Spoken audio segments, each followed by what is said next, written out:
LRS మీద BRS versus కాంగ్రెస్గా మారిపోయిన situation కనిపిస్తోంది. ప్రస్తుతం మన ముందు జిహెచ్ఎంసీ ఆఫీస్ దగ్గర ఈరోజు బీఆర్ఎస్కి సంబంధించిన ఎమ్మెల్యేలు ఏదైతే ఎల్ఆర్ఎస్కి సంబంధించి లోపలికి వెళ్ళి ఒక వినతి పత్రం ఇచ్చారు. ఎల్ఆర్ఎస్ని పూర్తిగా ఫ్రీ చేయాలటువంటి మాట చెప్పారు. సో దానికి కౌంటర్గా అయితే శుద్ధి కార్యక్రమం చేపట్టింది కాంగ్రెస్ పార్టీ.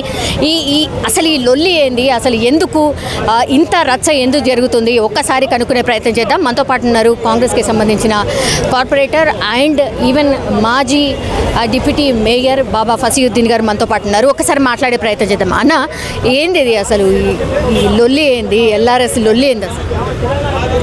ట్విట్టర్ పిట్ట మాజీ మున్సిపల్ శాఖ మంత్రివర్యులు BRS party working president KTR గారు చేసిన లొల్లి ఇది. ఒక అబద్ధాన్ని 100 సార్లు చెప్పి నిజం చేసే ప్రయత్నంలో భాగం ఇది.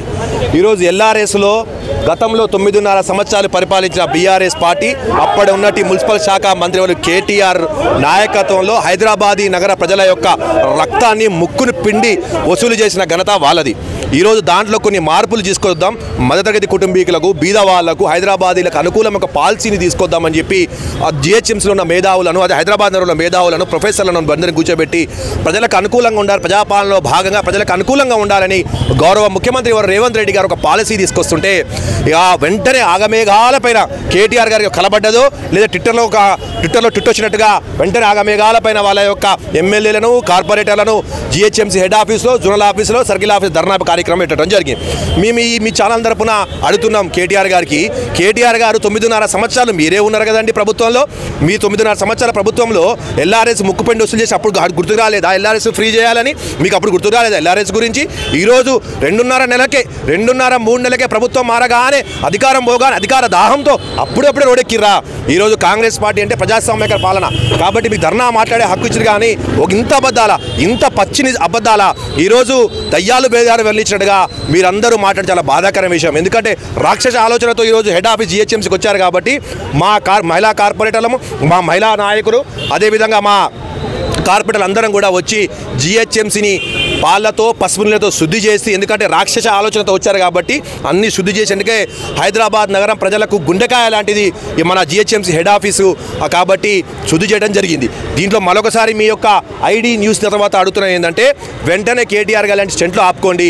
మీరు పిలుపునిస్తే 10 మంది కార్యకర్తలు వస్తలేరు, 10 మంది ఎమ్మెల్యేలు వస్తలేదు, పట్టని 10 కార్పొరేటర్లు వస్తలేరు. ఫస్ట్ వాళ్ళని దగ్గర చేసుకోండి, వాళ్ళే పారిపోతున్నారు. మీ యొక్క నియంత వ్యవస్థకు, మీ గడి రాజ్యానికి వాళ్ళందరూ పారిపోతున్నారు. వాళ్ళని పట్టుకోండి. ఫస్ట్ ప్రజాపాలన వైపు రేవంత్ రెడ్డి అన్న నాయకత్వం వైపు కేటీఆర్ గారు ప్రజలందరూ చూస్తున్నారు. ఇక మీరు ఎవరిని ఆపలేరు. తప్పకుండా రాబోయే రోజుల్లో బీఆర్ఎస్ తెలంగాణ భవన్కు తాళం పడక తప్పదు.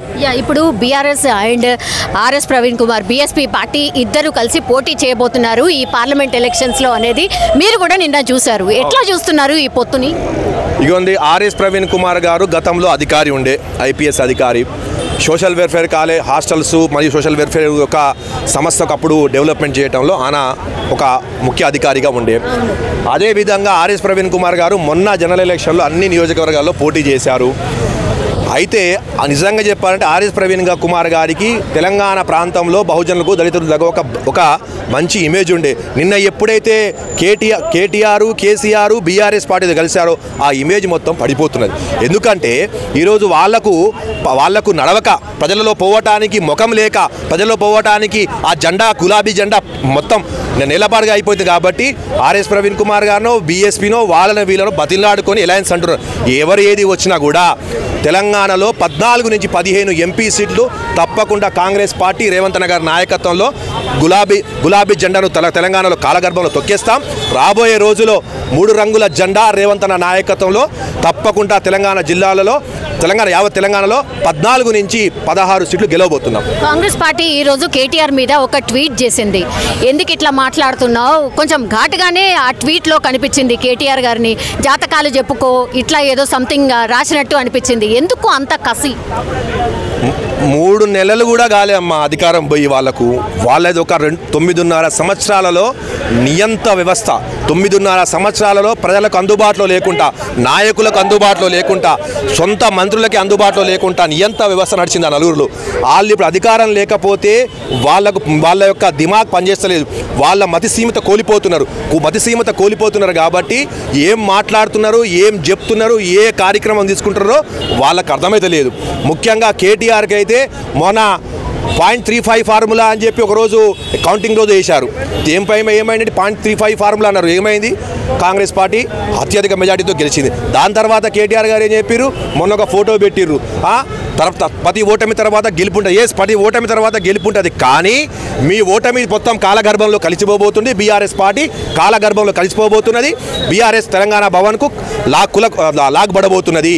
మీరెక్కడ బీఎస్పీని కలిసినా బీఆర్ఎస్ పోయి బీజేపీ బీటీఎం అని అందరు తెలుసు. మీ బీజేపీ బీటీఎం బీఆర్ఎస్ ఎవరు కలిసినా కూడా రేపు తెలంగాణలో బొందబెట్టబోతుర్రు. గులాబీ జెండాను కారును బొందబెట్టబోతుర్రు. అది మీరు పెద్దన్న అన్నారు కదా నిన్న, మీరిద్దరు ఒకటే అంటున్నారు. ఇగోండి, గతంలో ప్రధానమంత్రి వస్తే ప్రధానమంత్రి గౌరవం గేడు ఈయని ముఖ్యమంత్రి ఎవరంటే అది గతంలో ముఖ్యమంత్రి కేసీఆర్. అరే ఒక ప్రధానమంత్రి వస్తే ప్రధానమంత్రి గౌరవంగా మాట్లాడినాం, అంతేగాని ఆయన పెద్దన్న చిన్న కాదు, అక్కడ విషయం కాదు. ఆయన ప్రధానమంత్రి గౌరవం ఇచ్చినాం. కానీ ఈరోజు దేశవ్యాప్తంగా తెలుసండి, కాంగ్రెస్ పార్టీ బీజేపీని అడ్డుకుంటున్నారు ఎవరంటే దేశవ్యాప్తంగా కశ్మీర్ నుంచి కన్యాకుమారి వరకు అది కాంగ్రెస్ పార్టీ ఒకటే. ఈ భారతదేశంలో సెక్యులర్ సిద్ధాంతాలు కలిగిన పార్టీ, ప్రజల పక్షాన నిలబడ్డ పార్టీ, కశ్మీర్ టు కన్యాకుమారి వరకు బీజేపీని అడ్డుకుంటున్న పార్టీ అది కాంగ్రెస్ పార్టీ. ఈరోజు బీజేపీకి బీ టీం అనేది అది బీఆర్ఎస్, బీజేపీకి బీ టీం అనేది బీఆర్ఎస్కి అనుకూలంగా ఉన్న పార్టీలు అది బీ టీం. మీరు అంటే మీ సహకారం మాకు ఫ్యూచర్లో కూడా అవసరము అన్నటువంటి మాట రేవంత్ రెడ్డి గారు చెప్పారు. కాబట్టి అంటే నెక్స్ట్ కూడా బీజేపీ రాబోతోంది అని చెప్పకనే చెప్పారు. రాహుల్ గాంధీని ప్రైమ్ మినిస్టర్ లాగా చూడాలని అంటూ ఉంటారు. కానీ తీరా చూస్తేనేమో మీరే కొనసాగాలి, మీ సహకారమే అవసరము అని నిన్న రేవంత్ రెడ్డి గారు మాట్లాడారు అనేది కేటీఆర్ గారి కౌంటర్. చెప్పినగా తల్లి, నేను ఒక అబద్ధాన్ని 100 సార్లు చెప్పి నిజం చేసే ప్రయత్నం కేటీఆర్ ట్విట్టర్ పిట్టా చేసే ప్రయత్నం. ఈ కేటీఆర్ గారు మానుకోండి. ఇది ఆయన ఒక ప్రధానమంత్రి, గౌరవ ముఖ్యమంత్రి గారు రేవంత్ రెడ్డి గారు కేంద్ర నిధులు కావాలని చెప్పి అడిగారు. కానీ మీరు దాన్ని వక్రీకరించి మసిబూసి మారడిగా చేసి తెలంగాణ ప్రజలందరూ ఏం చేయబోతున్నారు? మీరు ఇవాళ అందరూ తెలుసండి, కశ్మీర్ నుంచి కన్యాకుమారి వరకు బీఆర్ఎస్ బీజేపీ బీటీఎం అనేది అందరికీ తెలుసు. బీఆర్ఎస్ బీజేపీకి అనుకూలంగా ఉన్నదని ట్రిపుల్ తల్లాక్లో కానీ ఎన్ఆర్సీ విషయంలో కానీ ఓటింగ్ విషయంలో ఎప్పుడెప్పుడు వస్తే అనుకూలంగా బీజేపీకి ఓటేసిన ఘనత, బీజేపీకి అనుకూలంగా ఓటేసిన ఘనత బీఆర్ఎస్ ఎంపీలది. అలాంటిది మీరా మాట్లాడేది? భారతదేశం అంటే తెలుస్తుంది. కాంగ్రెస్ పార్టీ బీజేపీని భారతదేశంలో మొత్తంలో కూడా అడ్డుకొని బీజేపీ యొక్క నియంత్రణ వ్యవస్థను మతోన్మాద శక్తిని ఎవరైనా దేశంలో అడ్డుకుంటున్న ఏకైక పార్టీ అది కాంగ్రెస్ పార్టీ. ఏకైక నాయకుడు రాహుల్ గాంధీ గారు. ఈ రాష్ట్రంలో కూడా గౌరవ ముఖ్యమంత్రి గారు రేవంత్ రెడ్డి గారి నాయకత్వంలో అద్భుతంగా కాంగ్రెస్ పార్టీ ముందుకు పోతున్నది. దాన్ని గుర్తించుకో కేటీఆర్, ఈ అబద్ధాలు ఆపుకో. Thank you.